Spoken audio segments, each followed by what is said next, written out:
वन्दे मातरम् वन्दे मातरम्।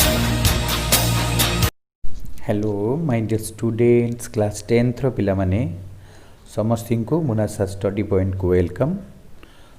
भलर कथा भी हूँ सबुठू जे तुम मैंने समस्ते मोर वीडियो गुड़िक भल भाव तुम देखुछ एवं पूरा आरंभ शेष पर्यंत पे देखुछ से मेनी मेनी थैंक्स। और सब पे तुम वीडियो गुड़िक स्किप करके जीवनी सब वीडियो भल भाव देख कारण तादेह अनेक गुड़िए गुरुत्वपूर्ण कथा आम विषय भित्तिक आलोचना करुचे तेणु से गुड़ा पे मिस करनी एवं भल भाव देख। देख पिले आज आम आरंभ करवा लाइफ साइंस रो 6th चैप्टर रिप्रोडक्शन आम आरंभ करिया पिले पुरुष जनन तंत्र विषय पे आलोचना करवा। तो देख पिले पुरुष जनन तंत्र जोटा कहते मेल रिप्रोडक्टिव सिस्टम मुख्यतः पिले तार किए रही ना शुक्रमुनि शुक्राशय बा मुस्क शुक्रवाही नली मूत्र मार्ग शिश्न आदि को नहीं पिले गठित। यहाँ हूँ पिले पुरुष जनन तंत्र विभिन्न अंश। तो आम गोटे गोटे पिले आलोचना करवा। प्रथम कथा हूँ आमर शुक्रमुनि जोटा कि स्क्रोटाल साक बोली कह जाए। पुरुष शरीर में थिबा दुईटी शुक्रमणि मध्य दुईटी शुक्राशय पिले अच्छी। मानव शरीर तापमात्रा अधिक अर्थात 37 डिग्री सेल्सियस। शुक्रमणिर तापमात्रा यहाँ 2 डिग्री सेल्सियस कम अर्थात 35 डिग्री सेल्सियस जहाँ शुक्राणु उत्पत्ति पिले अनुकूल अटे। तेणु शुक्राणु उत्पत्ति अनुकूल तापमात्रा पिले हूँ केते ना 35 डिग्री सेल्सियस रु कम। तो 35 डिग्री तारी पाखापाखि हेबा दरकार। एठारे सूचना योग्य जे हाथी और तिमी परी स्तन्यपायी प्राणी मानकर शुक्राशय दुईटी शरीर भितर पिले थाए। देख शरीर भितर थिबा दुईटी जीवर नाम है शुक्राशय है किए हाथी और तिमी पिले। तापर पिले आसला शुक्राशय टेस्टिस। पुरुष शरीर में दुईटी शुक्राशय बा मुस्क रही।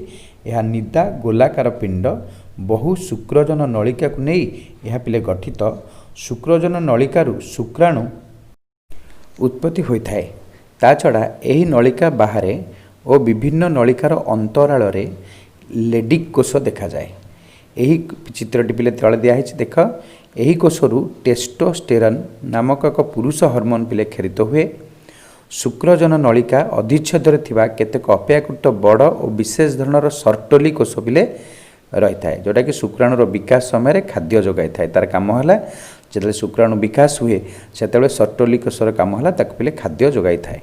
ओके पिले चित्रटे देख सर्टोली कोषर चित्र लेडी कोषर चित्र शुक्राणुर देख चित्र गुड़िक और शुक्रजन नलिका पिले देख ये भाव चित्रटी देख ल। तापर पिले हूँ कौन ना शुक्रवाही नली जोटा कि भास डेफरेन्स बोली कह जाए। प्रत्येक शुक्राशय गोटे शुक्रवाही नली बा जोटा कि भास डिफरेन्स बाहरी उदर गहर मध्य उदर माने पेट पिले उदर गहर मध्य प्रवेश करे।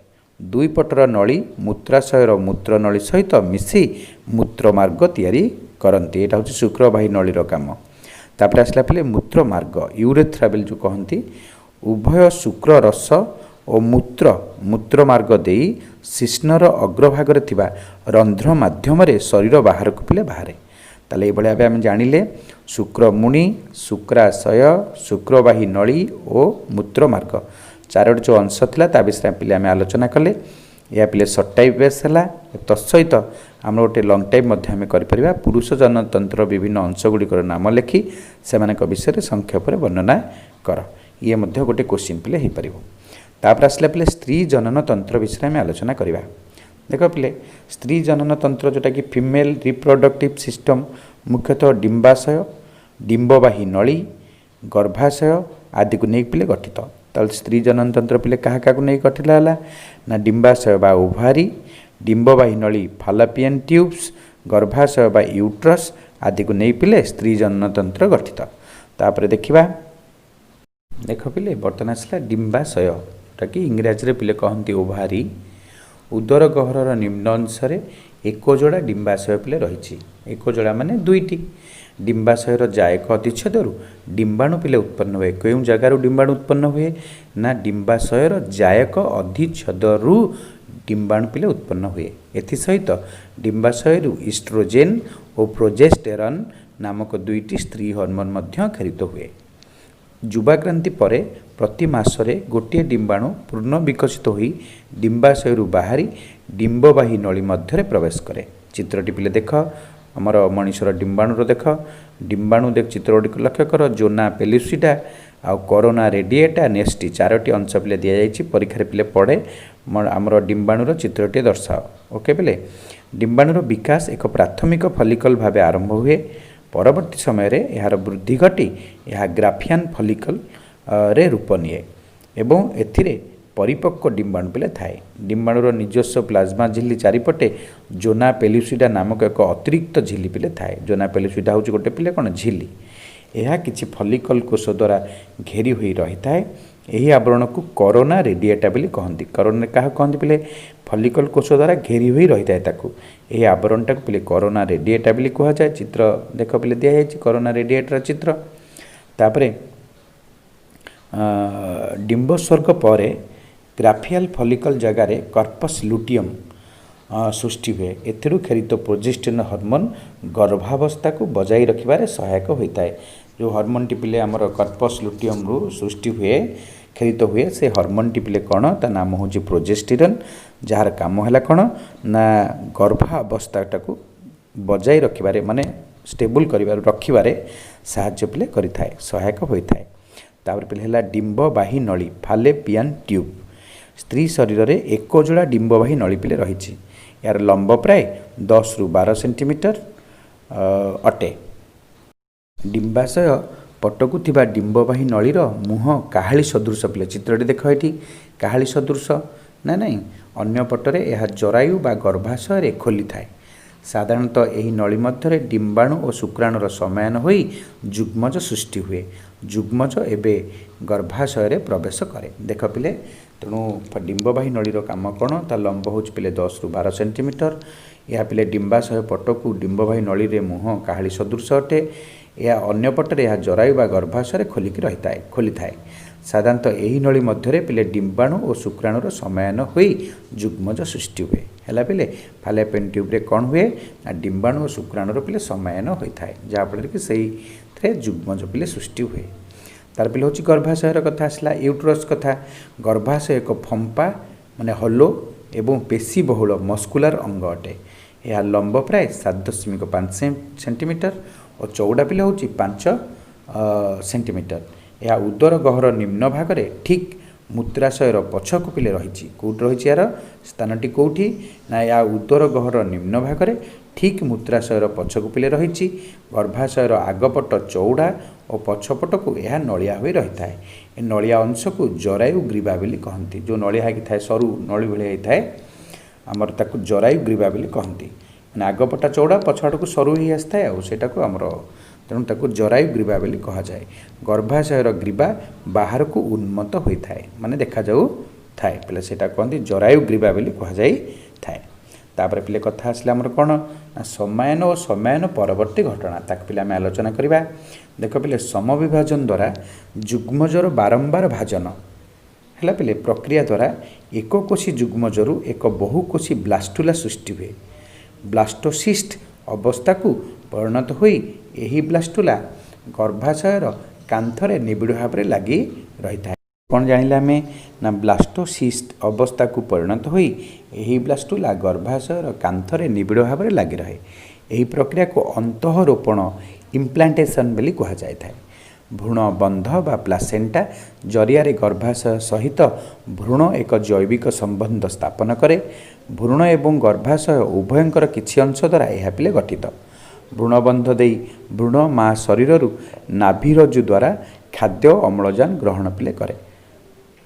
ଦେଖ, ମାର ନାଭି ସହିତ ଏବଂ ମାତୃଗର୍ଭରେ ଥିବା ଶିଶୁଟିର ନାଭି ପିଲେ ଲାଗିକି ରହିଥାଏ, ଯେଉଁଟାକି ଆମର କହୁଛେ ଆମେ କ'ଣ ନା ଯେଉଁ ଭ୍ରୂଣବନ୍ଧ ଓ ପ୍ଲାସେଣ୍ଟା ଜରିଆରେ ଗର୍ଭାଶୟ ସହିତ ଭ୍ରୂଣ ଏକ ଜୈବିକ ସମ୍ବନ୍ଧ ସ୍ଥାପନ ପିଲେ କରିଥାଏ। ତାରି ମାଧ୍ୟମରେ ଭ୍ରୂଣ ଏବଂ ଗର୍ଭାଶୟ ଉଭୟର କିଛି ଅଂଶ ଦ୍ୱାରା ଏହା ଗଠିତ।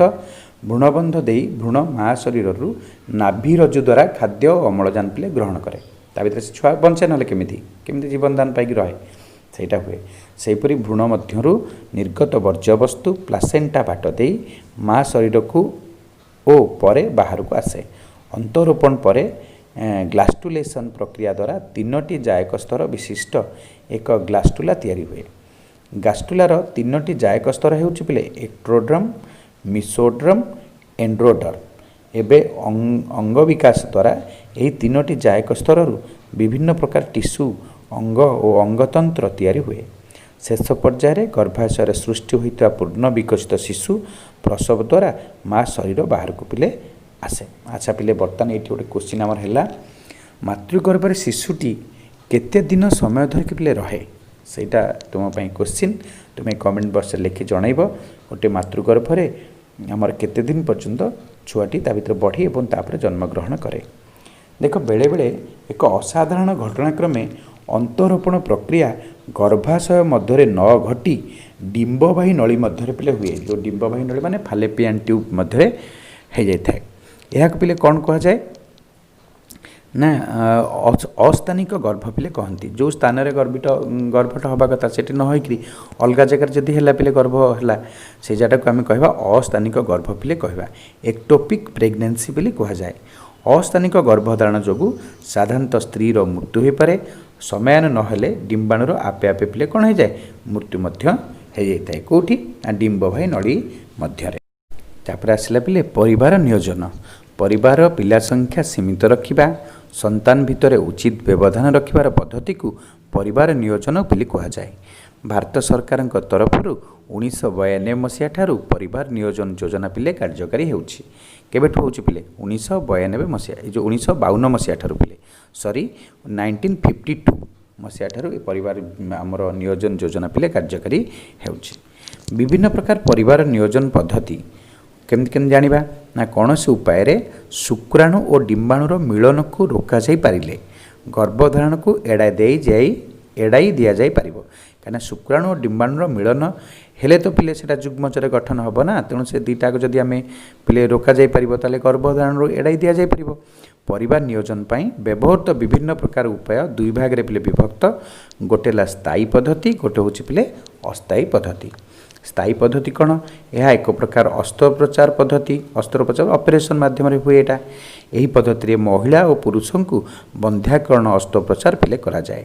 ଫଳରେ ଭବିଷ୍ୟତରେ ଆଉ ସନ୍ତାନ ଜନ୍ମ ହେବାର ସମ୍ଭାବନା ସେମାନଙ୍କର ପିଲେ ନଥାଏ। ପୁରୁଷ ବନ୍ଧ୍ୟାକରଣ ଅସ୍ତ୍ରୋପଚାରକୁ ଭାସେକ୍ଟୋମି ବୋଲି କହନ୍ତି। ମହିଳା ବନ୍ଧ୍ୟାକରଣ ଅସ୍ତ୍ରୋପଚାରକୁ ପିଲେ ଟ୍ୟୁବୋକ୍ଟୋମି ବୋଲି କହନ୍ତି। ତେଣୁ ମହିଳାଙ୍କର ଅସ୍ତ୍ରୋପଚାର ଯେଉଁଟା କରାହେଉଛି ସେଇଟା ଟ୍ୟୁବୋକ୍ଟୋମି, ଆଉ ପୁରୁଷମାନଙ୍କର ବନ୍ଧ୍ୟାକରଣ ଯେଉଁଟା କରାହେଉଛି ସେଇଟା ହେଉଛି ଭାସେକ୍ଟୋମି ବୋଲି କୁହାଯାଏ। ତାହେଲେ ଦେଖ, ଭାସେକ୍ଟୋମି କ'ଣ? ନା ଭାସେକ୍ଟୋମି ଦ୍ୱାରା ପୁରୁଷର 2ଟି ଯାକ ଶୁକ୍ରବାହୀ ନଳୀକୁ କାଟି ଅଲଗା କରି ବାନ୍ଧି ଦିଆଯାଏ। ଫଳରେ ରେତ ଶୁକ୍ରାଣୁମୁକ୍ତ ଥାଏ। ଏବେ ବିନା ଛୁରୀ ଓ ବିନା ସିଲାଇରେ 10ରୁ 15 ମିନିଟ୍ ସମୟରେ ଭାସେକ୍ଟୋମି ପିଲେ କରାଯାଉଅଛି। ତାପରେ କଥା ହେଉଛି ପିଲେ ଟ୍ୟୁବୋକ୍ଟୋମି। ସ୍ତ୍ରୀ ଶରୀରର 2ଟି ଯାକ ଡିମ୍ବବାହୀ ନଳୀକୁ କାଟି ବାନ୍ଧି ଦିଆଯାଏ। ଫଳରେ ଡିମ୍ବାଣୁ ଏବଂ ଶୁକ୍ରାଣୁର ମିଳନ ଆଉ ସମ୍ଭବ ପିଲେ ହୁଏ ନାହିଁ। ହେଲା ପିଲେ, ଏଇଟା ଆମେ ଜାଣିଲେ। ତାପରେ ପିଲେ ଆମେ ପଢ଼ିବା ଅସ୍ଥାୟୀ ପଦ୍ଧତି। ଅସ୍ଥାୟୀ ପଦ୍ଧତି କ'ଣ? ନା ଭାରତ ସରକାରଙ୍କର ପରିବାର ନିୟୋଜନ କାର୍ଯ୍ୟକ୍ରମରେ 4 ପ୍ରକାର ଅସ୍ଥାୟୀ ପଦ୍ଧତି ପିଲେ ବ୍ୟବହାର କରାଯାଇଥାଏ। ଯଥା କ'ଣ ଦେଖ? ପ୍ରତିବନ୍ଧକ ବ୍ୟବସ୍ଥା, ନିରୋଧ, ହର୍ମୋନ ପଦ୍ଧତି, ଗର୍ଭ ନିରୋଧକ ବଟିକା। 3 ହେଲା ଅନ୍ତଃଗର୍ଭାଶୟ ପଦ୍ଧତି କପରଟି। 4 ପିଲା ପ୍ରାକୃତିକ ପଦ୍ଧତି। ତାହେଲେ ସରକାରଙ୍କର ପରିବାର ନିୟୋଜନ ବିଭାଗ ଦ୍ୱାରା ନିଯୁକ୍ତି ପ୍ରାପ୍ତ ଆଶାକର୍ମୀମାନେ ପରିବାର ନିୟୋଜନ କାର୍ଯ୍ୟକ୍ରମ ବିଷୟରେ ଲୋକମାନଙ୍କୁ ବୁଝାଉଛନ୍ତି। ତେଣୁ ପିଲାମାନେ ଛୋଟ ଛୋଟ ଦଳରେ ଆଶାକର୍ମୀଙ୍କ ସହିତ ଏ ବିଷୟରେ ଆବଶ୍ୟକ ସ୍ଥଳେ ଆଲୋଚନା କଲେ ସନ୍ଦେହ ପିଲେ ଦୂର ହୋଇପାରିବ। ଯଦି ତୁମେ ଚାହିଁବ ପିଲେ ଯେତେବେଳେ ବିଦ୍ୟାଳୟ ସ୍ତର ତୁମର ଖୋଲିଯିବ, ସେତେବେଳେ ତୁମେ ଯାଇକରି ଆଶାକର୍ମୀଙ୍କ ସହିତ ପରାମର୍ଶ ନେଇ ତାଙ୍କର ପିଲେ ତୁମମାନେ ଅତି ସହଜରେ ପିଲେ ବୁଝାବୁଝି କରିପାରିବ। ତାପରେ କଥା ହେଉଛି ପିଲେ ଆସିଲା ଆମର ଏଡ୍ସ ଓ HIV କଥା ପିଲେ ଆମେ ଆଲୋଚନା କରିବା। ଦେଖ ପିଲେ, ଏଡ୍ସ କ'ଣ? ନା ଏଡ୍ସ କୌଣସି ପ୍ରକାର ରୋଗ ପିଲେ ନୁହେଁ। ଏହା ମନୁଷ୍ୟ ଶରୀରର ଏକ ଅବସ୍ଥା ଯେଉଁଥିରେ ଶରୀରର ରୋଗ ପ୍ରତିରୋଧକ ଶକ୍ତି ଧୀରେ ଧୀରେ ପିଲେ ନଷ୍ଟ ହୋଇଯାଏ। ଫଳରେ ଏଡ୍ସରେ ଆକ୍ରାନ୍ତ ବ୍ୟକ୍ତି କୌଣସି ରୋଗର ସଫଳ ପ୍ରତିରୋଧ କରିବାକୁ ସମର୍ଥ ହୁଏ ନାହିଁ। କାରଣ ତା ଦେହରେ ଯେଉଁ ଆମର କ'ଣ ରୋଗ ପ୍ରତିରୋଧକ ଶକ୍ତିଟି ପିଲେ ଦୁର୍ବଳ ହୋଇଯାଏ। ତେଣୁ ଯେକୌଣସି ରୋଗ ହେଲେ ତାକୁ କ'ଣ କରିପାରେ? ତାକୁ ପ୍ରତିରୋଧ କରିପାରେ ନାହିଁ, ଶରୀର ପ୍ରତିରୋଧ କରିପାରେ ନାହିଁ। ତେଣୁ ଯେକୌଣସି ରୋଗ ହେଲେ ତାହା ଆଉ ଭଲ ପିଲେ ହୁଏ ନାହିଁ। ଏଡ୍ସର ପୁରା ନାମ ପିଲେ ହେଉଛି ଆକ୍ୱାୟର୍ଡ ଇମ୍ୟୁନୋ ଡେଫିସିଏନ୍ସି ସିଣ୍ଡ୍ରୋମ୍। अर्जित रोग प्रतिरोधक शक्ति अभाव संलक्षण बा समूह बोली कहुए। एड्स विषय खबर 1960 मसीहा ठारू मिलिपिले आसुथिला, किंतु 1981 मसीह प्रथम उत्तर अमेरिकार न्यूयॉर्क और कैलिफोर्निया सहर में एड्स आक्रांत व्यक्ति को ठाब पिले करागला। 1986 मसीह भारत में प्रथम एड्स आक्रांत व्यक्ति को चिन्हट पिले करा जायथिला। या परठारू एड्स रे आक्रांत व्यक्ति संख्या प्रतिवर्ष धीरे धीरे बढ़िबार लागिछि। एड्स को नियंत्रण रखिया पई कौनसी निर्दिष्ट औषध नथिबारु यार चिंतार पिले कारण आमर होइछि। तापर देख पिले HIV एड्स खलनायक एक भूताणु अटे। आमे अष्टम श्रेणी पढ़ी भूताणु को अणुजीव जगत में एक प्रहेलिका भाव में ग्रहण करा जायछि। तेणुकरी से भी अणुजीव जगत में पिले नाही। तेणु भूताणु द्वारा जहाँ संभव रोग पिले हुए ताहा पिले सहजरे भल हो पारे नाही। यही भूताणुर नाँ पिले होछि HIV, जोटा कि आमर कहती ह्यूमन इम्यूनो डेफिशिएंसी भाइरस। अन्य भूताणु परी यार शरीर गठन अति सरल। मुख्यतः पुष्टिसार गठित खोलपा मध्य भूताणुर आनुवंशिक पदार्थ बा जेनेटिक मटेरियल्स पिले थाए। कौतरे पुष्टिसार गठित खोलपा पिले यह होछि RNA। RNA रो पूरा नाम पिले होछि राइबो न्यूक्लिक एसिड। RNA थिबा भूताणु माननकु पश्च भूताणु बा रेट्रो भाइरस पिले कहा जाए। RNA थिबा भूताणु मानन कोन कहा जाए पिले पश्च भूताणु बा रेट्रो भाइरस पिले कहा जाए थाए। तापर कथा आसला पिले रोग प्रक्रिया। रोग प्रक्रिया कौन देख, रोग प्रक्रिया आम कौन करवा ना आम रक्त में श्वेत रक्त कणिका माने आम शरीर को बाह्य संक्रमण पिले रक्षा करती। आम जाचे पिले रक्त कणिका हूँ 3 प्रकार, लोहित रक्त कणिका, श्वेत रक्त कणिका, आ गोटे हूँ पिले अणुचक्रिका है पिले। किंतु एठी आम श्वेत रक्त कणिका कथा पढ़ुचे। श्वेत रक्त कणिकार काम है कौन पिले देख, आम रक्त में श्वेत रक्त कणिका माने आम शरीर बाह्य संक्रमण पिले रक्षा करता है। गोटे आंटी आमर ये पिले कौन रोग प्रतिरोध शक्ति को पिले सक्रिय करें। किंतु एड्स रे आक्रांत व्यक्ति शरीर में टी लिम्फोसाइट नामक एक प्रकार श्वेत रक्त कणिका संख्या द्रुतगति पिले ह्रास पाई जाए। फल से मासाधिक काल जोर पिले लगी रहे, सेपरी झाड़ा काश लगी रहे, श्वासतंत्र और स्नायुतंत्र में समस्या पिले देखा जाए थाए। व्यक्तिर ओजन ह्रास पाए। सफल चिकित्सा नथिबारु शेष व्यक्तिर पिले मृत्यु होता है। जानीपार तो पिले एड्स रोग जदि हम तेणु ताकू पिले आम सफल तार चिकित्सा पिले ना, तेणु ये लोकटी मरवा पिले प्रायतः निश्चिंत। एड्स संक्रमण और रोग नियंत्रण केमती करें आम। एड्स सृष्टिकारी भूताणु मनीष शरीर बाहर परिवेश एक मिनिट्रु अधिक समय बंची पारे ना। यह जड़े व्यक्ति शरीर सीधा सड़क अन्य जड़े व्यक्ति शरीर को संक्रमित होता है। तेणु यह आम नवम श्रेणी पढ़ते संक्रामक और अणसंक्रामक रोग कथा पढ़ते। तेणु यह हूँ पिले संक्रामक, अर्थात जनक देहरु अन्य जन देह को पिले कौन करे व्यापी पारे। एड्स आक्रांत व्यक्ति ठारू रक्त ग्रहण, एड्स पीड़ित माँ ठारू तार गर्भस्थ शिशु को संक्रमण यार किसी उदाहरण अटे। अर्थात जदि माटी पिले एड्स रोग में आक्रांत होता गर्भस्थ शिशुटी एड्स रोग में आक्रांत हेबो। ताहिले भारत में 85% एड्स संक्रमण रोगी आमर भारत में पिले कौन है ना 85% एड्स संक्रमण आमर आक्रांत व्यक्ति सहित अनैतिक दैहिक संपर्क स्थापन द्वारा व्यापी थाए। तेणु आमे आम भारतर संस्कृति रे एक पति एक पत्नी व्रत नियम आमको एड्स संक्रमण पिले दूरे रखी पारिबो। ताले एलाइजा बा ELISA जोटा कि एंजाइम लिंक्ड इम्यूनो सर्वेंट आसे टेस्ट द्वारा यही रोग पिले चिन्हट करा जाय पारे। किंतु वेस्टर्न ब्लटिंग कौशल एड्स चिन्हटर सबुठार विश्वसनीय उपाय अटे।